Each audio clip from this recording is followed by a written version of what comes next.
Olá, vamos aproveitar agora que a gente está com o nosso DNA purificado e ele pode ser reservado em freezer a menos 20 graus Celsius e vamos preparar a nossa bactéria, a nossa Escherichia coli, para receber o DNA recombinante que a gente vai ligar. Que o nosso próximo passo, então, com o vetor digerido desfosforilado e com o produto de PCR digerido, é fazer a ligação desses dois DNAs por meio da DNA ligase. Isso vai formar moléculas de DNA recombinante, só que é muito pouco para a gente já trabalhar num tubinho de ligação, é muito pouca a eficiência da DNA ligase para a gente já trabalhar a partir dali com o DNA ligado, com o DNA recombinante do nosso DNA de interesse com o vetor. Então, por isso a gente vai primeiro clonar, fazer clones desse DNA recombinante, colocando dentro de uma bactéria. Então, a gente vai proporcionar que o DNA recombinado primeiro entre em uma bactéria. Geralmente entra um DNA recombinado por bactéria, e aí essa uma bactéria vai dar origem a uma colônia que tem o mesmo DNA recombinado, que tem nessa colônia inteira moléculas filhas desse primeiro DNA recombinado que entrou nessa bactéria. Só que essa bactéria, para receber esse DNA de fora, ela tem que estar competente. Então, a gente precisa preparar a nossa bactéria para ela ser competente. A gente até pode adquirir comercialmente, mas quando a gente trabalha em um grande volume num laboratório que tem um grande volume de clonagem, é muito melhor a gente já saber como é o método de preparo dessa bactéria, porque senão a gente vai gastar muito, esperar muito tempo para até chegar a bactéria competente e a gente fazer a transformação. E o protocolo é super simples, vocês vão ver como é super simples de preparar essa bactéria. Naturalmente, as bactérias não têm uma grande capacidade de incorporar um DNA de fora. Isso pode até acontecer, mas é muito baixa a eficiência, principalmente para a E. coli, que é o nosso modelo. O Bacillus até tem uma competência um pouquinho maior que a E. coli, mas mesmo assim não é algo que nos garanta que a gente vai fazer todo esse processo de preparo do DNA recombinante e depois vai chegar no final e simplesmente, naturalmente, esse DNA vai ser incorporado pela bactéria. Então, foi observado que as bactérias, quando em banho de gelo, quando elas eram lavadas sucessivamente com um sal, elas aumentavam a capacidade de incorporar um DNA de fora, do meio extracelular. Então, foi observado inclusive que esse sal ou era cloreto de rubídio ou era cloreto de cálcio. Portanto, o tratamento para tornar uma bactéria competente, para depois fazer uma transformação por choque térmico, é um tratamento na maior parte das vezes, com cloreto de cálcio.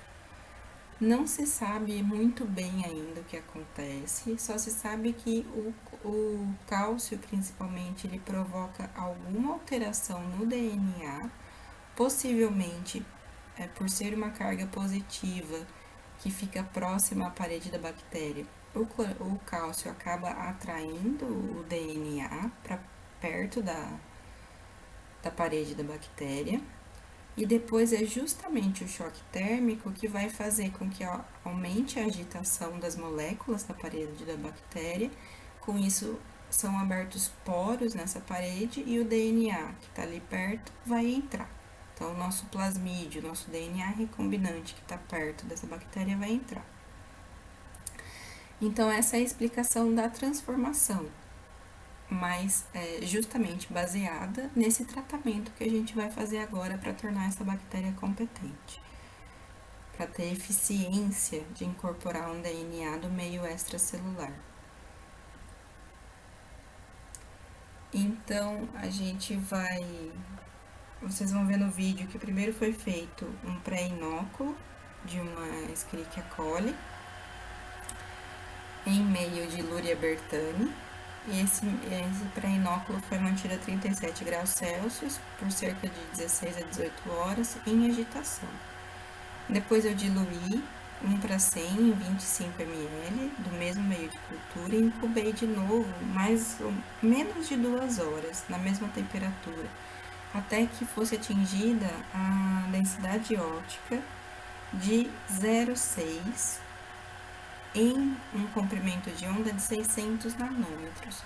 Então, a gente usa muito o espectrofotômetro para ver turvação de crescimento celular, e existe uma correlação entre a turvação e o número de células, e indicando, inclusive, o ponto da curva de crescimento que está essas células. Então, em cerca de 0,6 a 600 nanômetros, é uma densidade óptica, é uma turvação que me indica que existe um número de células que já saíram, né? Eu coloquei em meio de cultura novo, então elas tiveram que se adaptar a esse meio de cultura e passar pela fase lag, né? E em 0,6, essa densidade me indica que elas já saíram da fase lag e estão na fase exponencial de crescimento. E eu não quero que essas bactérias cheguem próximas à fase final, fase exponencial final, nem muito menos eu quero que elas entrem na fase estacionária. Por quê? Porque eu preciso trabalhar com células vivas, porque eu só vou recuperar um DNA, eu só vou recuperar um clone, eu só vou recuperar uma colônia crescendo com o meu DNA recombinante se ela estiver viva. Se eu fizer um preparo de bactéria competente com uma célula já próxima à morte, ou mesmo com uma célula já na fase estacionária, já morta, então, se eu tiver muitas células assim, eu pouco tenho de crescimento de colônias, então eu pouco tenho de recuperação do meu DNA recombinante. E justamente para manter essas células vivas, sem que elas entrem na fase de morte, eu vou, a partir desse momento que ela chegar na DO certa, eu vou trabalhar com essas células em gelo e em 4 graus Celsius. Isso para manter justamente um reduzido metabolismo dessas células, a fim de que elas não morram. Então, eu preciso primeiro incubar em gelo, vou centrifugar para tirar o meio de cultura, ficar só com um precipitado de células, que eu preciso então lavar com um tampão em pH 7 de cloreto de cálcio. Esse tampão já é um tampão que contém glicerol, que é um agente crioprotetor e depois vai nos ajudar a congelar essa bactéria. Depois dessa lavagem, eu preciso centrifugar de novo para tirar esse tampão. Vou ressuspender de novo do mesmo tampão mais uma vez, deixar em banho de gelo por meia hora para favorecer a aproximação do cálcio às paredes bacterianas. Lavo de novo para tirar o excesso, ressuspendo em uma baixa quantidade do tampão, que contém glicerol, que é crioprotetor, e então vou alicotar 200 microlitros só dessa suspensão concentrada de células agora, para microtubos, tubos de microcentrífuga, e vou então armazenar essas células para só depois fazer a transformação por choque térmico do nosso DNA recombinante, que ainda está guardadinho, vetor e insertos separados. Só para avisá-los, mas não é o método que a gente vai fazer de transformação, existe a transformação por choque elétrico, que é chamada de eletroporação. Nesse caso, devido ao choque elétrico em si, eu não posso ter sais no tampão que eu uso a suspensão bacteriana. Então, o preparo dessa célula para ser competente é um preparo em água, com lavagem em água ultrapurificada, para então retirar todos os sais.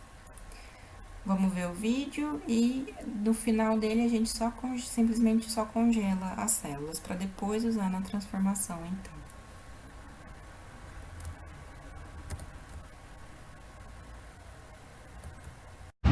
Hoje a gente vai fazer o inóculo para preparar a bactéria competente.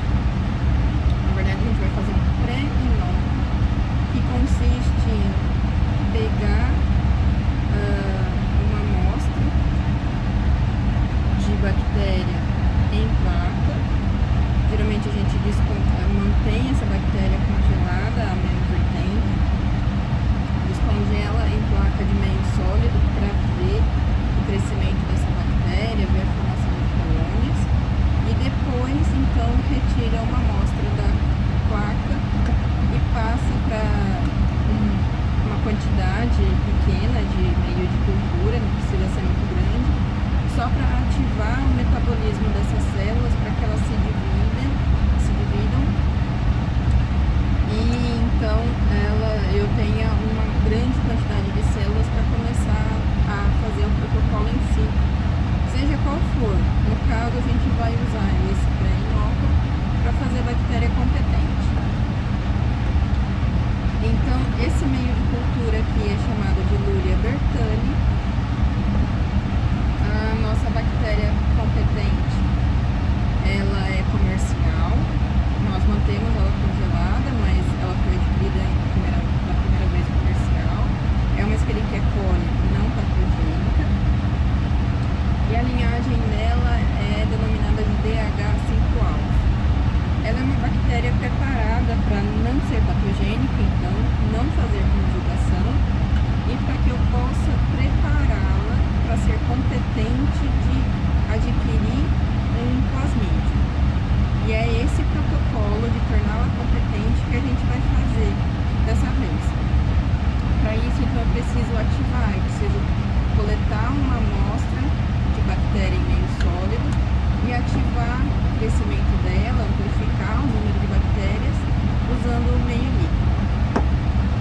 Vou pegar um palito esterilizado, coletar uma amostra de uma região limpa aqui, não precisa ser muita bactéria. Deixa eu ver se eu consigo dar um foco aqui para mostrar para vocês.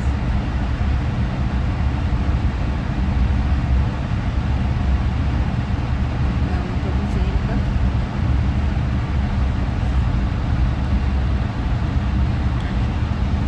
Só um pouquinho assim, já vai ser suficiente para ela crescer overnight, né, de 16 a 18 horas, a 37 graus, sob agitação, no meio de cultura líquida, Luria bertani, que eu tenho 5 ml.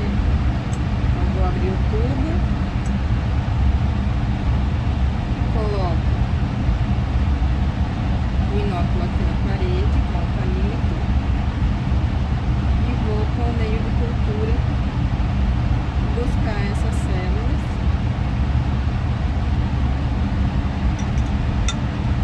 Pronto, tenho meu pré-inóculo preparado para ir para a estufa, para o agitador a 37 graus.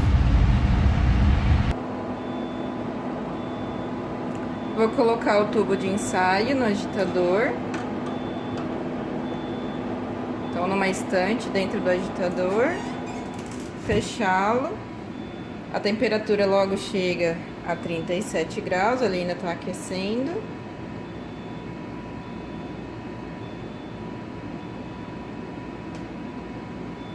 Tá marcando 35 aqui, é só para ajustar lá dentro. E aí eu vou deixar sob agitação. Que ele agora chega a 37, eu deixo de 16 a 18 horas aqui esse crescimento. Vejam então que o nosso inóculo de bactéria cresceu overnight, cresceu por 16 a 18 horas, 37 graus Celsius. Ele tá bem turvo. E o que a gente precisa fazer para começar a preparar a bactéria competente é diluir agora esse inóculo em um meio de cultura novo. Então, essa bactéria vai levar um tempo de adaptação ainda, mas é o mesmo meio de cultura, então vai ser super rápida a adaptação dela. E ela vai entrar em fase exponencial de crescimento. Quando ela entrar em fase exponencial, aí sim a gente vai começar o processo de preparo de bactéria competente. Para diluir bastante essa bactéria, então a gente ter muitas células novas em uma quantidade maior de meio de cultura para fazer a bactéria competente, a gente vai diluir 1 para 100. Então, eu tenho 25 ml de meio de cultura aqui para preparar a bactéria competente e vou pegar 250 microlitros da bactéria que já cresceu aqui, que está com a turvação, e colocar no meio de cultura novo. Como que eu vou ver depois que essa bactéria está em fase exponencial? A gente vai medir a densidade óptica a 600 nanômetros. E para bactérias nesse meio de cultura Luria bertani que a gente está usando, o valor de meio de fase exponencial é por volta de 0,6. Então, ali 0,5 até 0,8 é uma quantidade ainda que a bactéria não chegou no ápice da fase logarítmica de crescimento. E a gente quer essa bactéria com uma super atividade metabólica ativa, né? Para poder preparar a bactéria competente, para que depois, quando a gente recupere essa bactéria no processo de transformação, ela tenha sido preparada, né, numa condição onde existiam muitas células vivas e com uma alta capacidade de reprodução, né, uma alta capacidade metabólica, para que então elas incorporem o DNA de fora e possam passar esse DNA para suas filhas. Enfim, o processo de transformação a gente vê logo mais. Vamos preparar a diluição, porque aí aqui ela vai demorar ainda 1 hora e meia para chegar nessa fase logarítmica. Então, eu vou fazer a diluição, 250 do meio de cultura já crescido em 25 ml do meio de cultura novo e vou colocar em shaker a 37 graus com agitação e depois vou checar, depois de 1 hora e meia mais ou menos, se chegou nessa DO de 0,6. Vou pegar uma ponteira aqui azul. Deixa só eu melhorar aqui a imagem.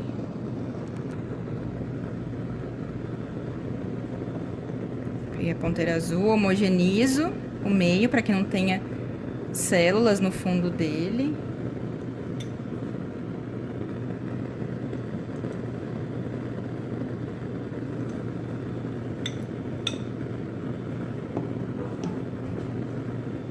Coleto, então, 250, sempre trabalhando atrás da chama.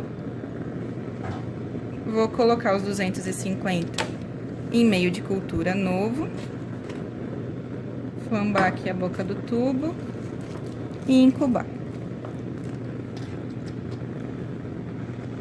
Deu aqui mais ou menos 1 hora e meia passada. E como que a gente vai ver a DO agora? Eu peguei 1 ml da solução turvada. Deixa eu mostrar pra vocês aqui, então, a turvação que chegou no nosso meio de cultura. Como que eu sei que tá, então, em fase exponencial? Eu vou olhar a densidade óptica. Então, para isso, eu peguei 1 ml dessa solução, porque também eu tenho que levar em consideração o limite de detecção do equipamento. Nesse caso, o nosso equipamento aqui, ele tem um limite de detecção até um valor de DO de 1. Então, eu coloquei aqui 1 ml, porque eu espero que esteja antes do valor 1 de DO. Por isso, eu posso colocar direto 1 ml daquele meio de cultura sem precisar diluir. Se eles tivessem uma DO maior, eu precisaria diluir. E eu também tenho que colocar um branco para esse meio de cultura. Coloco primeiro o branco, depois a amostra. O feixe de luz vai vir por essa janelinha aqui. vai passar... Deixa eu tentar mostrar aqui pra vocês. Vai passar por esses espaços aqui, então vai ser concentrado para passar pela amostra por esse espaço. E vai ser captado do outro lado do equipamento e vai ser transformado aqui em números. Vou colocar primeiro para fazer o branco e depois para fazer a leitura. E aí a gente já vê o resultado. No branco, o equipamento zera a leitura do meio. Então, eu tenho só a leitura de turvação, que deu bem próximo a 0,6. Deixa eu tirar da tela do computador aqui e a gente vai para o próximo passo. Agora, eu preciso inibir o crescimento, inibir o metabolismo dessa bactéria para que ela não continue crescendo e entre em fase de morte. Para isso, eu vou colocar todo o volume do inóculo em um tubo. Tô fazendo sem enxama porque depois a gente vai incubar no meio com antibiótico mesmo, tá? Depois da transformação. E agora, todo esse inóculo vai ficar no gelo por 5 minutos para inibir o crescimento microbiano a partir daqui. E depois os próximos passos acontecem também em gelo. Então, eu vou centrifugar a 4 graus Celsius e as soluções de lavagem com cloreto de cálcio também, a solução também está gelada. Tudo isso para impedir que a bactéria entre em fase estacionária e acabe entrando em fase de morte também, para mantê-la sempre o máximo possível na fase exponencial. Então, passados esses 5 minutos, nós vamos centrifugar. Lembrar sempre de ter um contrapeso em qualquer centrífuga que vocês forem usar. E aqui, na própria centrífuga, ela já tá fria. Ela foi programada para centrifugar a 4 graus Celsius, então, como eu falei antes, para inibir a continuidade do metabolismo bacteriano, 1600 G por 5 minutos. Vamos dar esse tempinho e aí a gente vai coletar... Vai descartar o meio de cultura e vai coletar só o precipitado de células para fazer as sucessivas lavagens com cloreto de cálcio agora. Vejam aqui que agora a gente tem um pellet de células e é só com ele que a gente quer trabalhar. Vou descartar o meio de cultura aqui nesse frasco. Vou voltar aqui para o gelo e agora eu vou acrescentar 5 ml da solução de cloreto de cálcio com um tampão chamado de pipes, que é de piperazina, e contendo glicerol. O glicerol vai ser importante principalmente para a hora que a gente for congelar essas células, para ele evitar que se formem cristais de água nessas células, cristais de gelo nessas células. Então, vou colocar 5 ml. Vou colocar aqui mesmo, pela medida do próprio Falcon. Tentar deixar o menos tempo possível fora do gelo.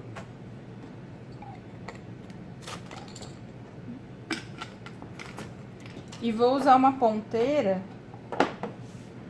para ressuspender essas células no tampão. Então, vou ficar pipetando para cima e para baixo até ressuspender. Então, vejam que o meio, a solução tá turva, porque eu ressuspendi todas as células. E agora, para favorecer que o cálcio se precipite sobre as células, esse tubo vai ficar em banho de gelo mais 10 minutos. Depois a gente centrifuga de novo e põe nova solução de cloreto de cálcio. Depois daqueles 10 minutos, então, que a solução de células, a suspensão de células ficou incubada com a solução de cloreto de cálcio, eu centrifuguei mais 5 minutos, 1600 G, 10 minutos, desculpa, 1600 G a 4 graus Celsius. Vejam que o tubo tá até com água condensada aqui. As células estão aqui no fundo, eu vou colocar uma solução nova de cloreto de cálcio, mais 5 ml. Então, joguei a velha, as células se mantiveram aqui no fundo do tubo. Vou colocar mais 5 ml de cloreto de cálcio.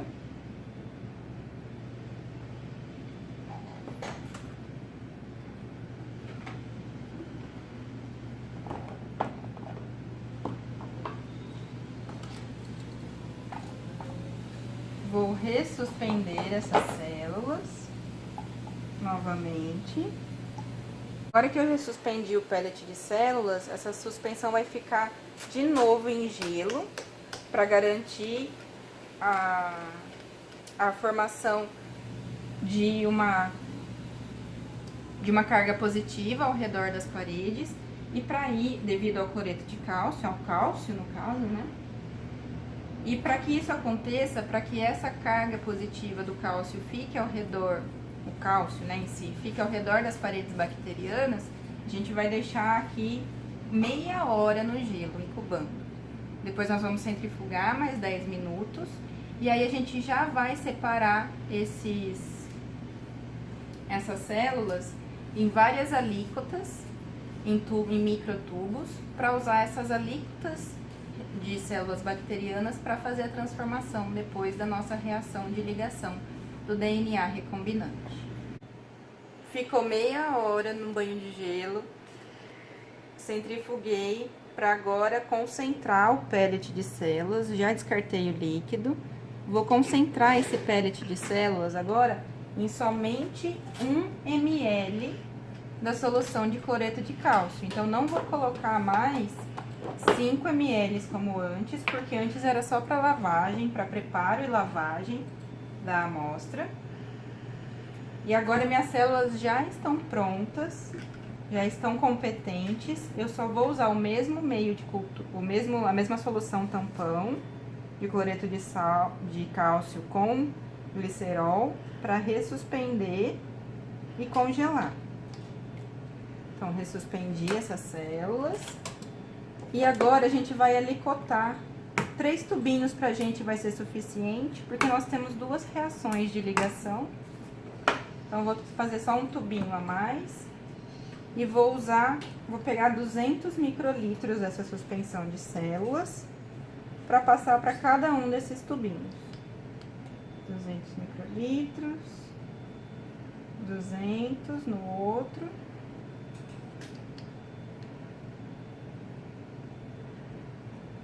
E mais 200.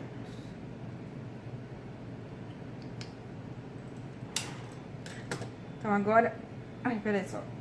Agora eu tenho 200 microlitros de suspensão de células aqui, competentes para receber um DNA exógeno. Vou manter em banho de gelo e já vou levar para o freezer a menos 80. Essas células vão ficar congeladas a menos 80 até a gente usar. E devido à presença de glicerol, eu não vou perder tantas células quando descongelar esse material, porque o glicerol, como um agente crioprotetor, ele não vai permitir a formação de tantos cristais de gelo para romper células. Isso me dá uma recuperação melhor de células depois do descongelamento. E aí a gente faz o descongelamento e a transformação de uma vez só, logo depois que a gente fizer a reação de ligação entre vetor e inserto, vetor PET 28 e o nosso inserto de GFP.